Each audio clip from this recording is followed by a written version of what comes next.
Hai, assalamualaikum. Jumpa lagi dengan saya Mama Nir. Yuk temani saya membuat keripik tempe yang kriuk dan krenyes. Berikut bahan-bahan dan cara membuatnya.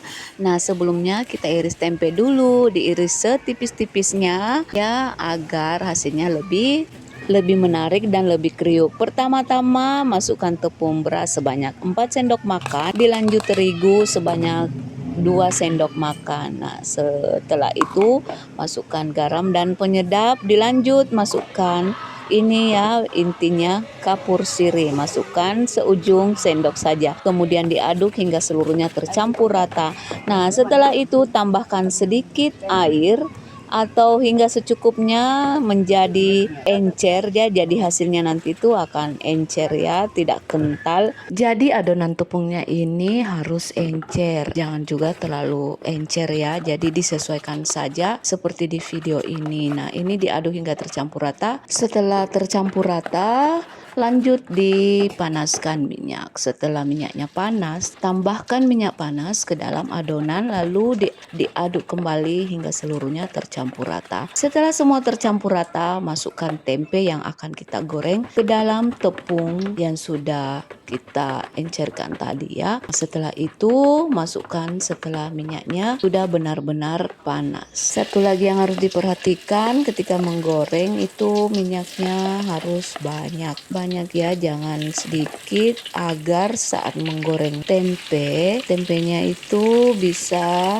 seluruhnya terendam ke dalam minyak, jadi hasilnya itu akan lebih bagus ya, seperti itu. Nah, setelah itu jangan lupa diaduk-aduk, dipisahkan karena biasanya itu lengket. Nah, setelah matang lalu diangkat dan ditiriskan. Nah, seperti itu lakukan hingga seluruhnya habis. Dan inti dari semua resep ini yaitu wajib ada kapur sirih.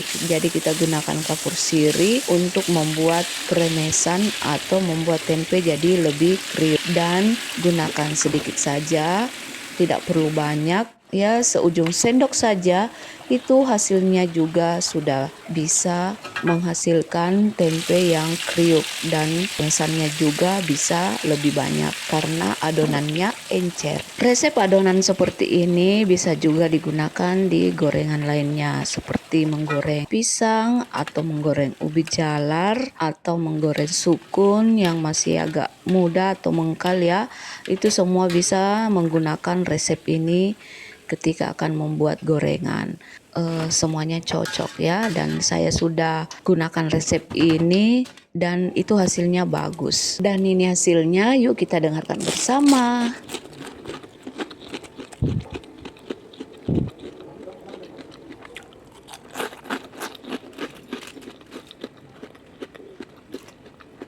Oke, jadi sampai di sini dulu pertemuan kita kali ini ya. Terima kasih sudah menonton videonya sampai habis. Sampai bertemu di video-video kreasi Mama Nir selanjutnya. Wassalamualaikum warahmatullahi wabarakatuh. Bye bye.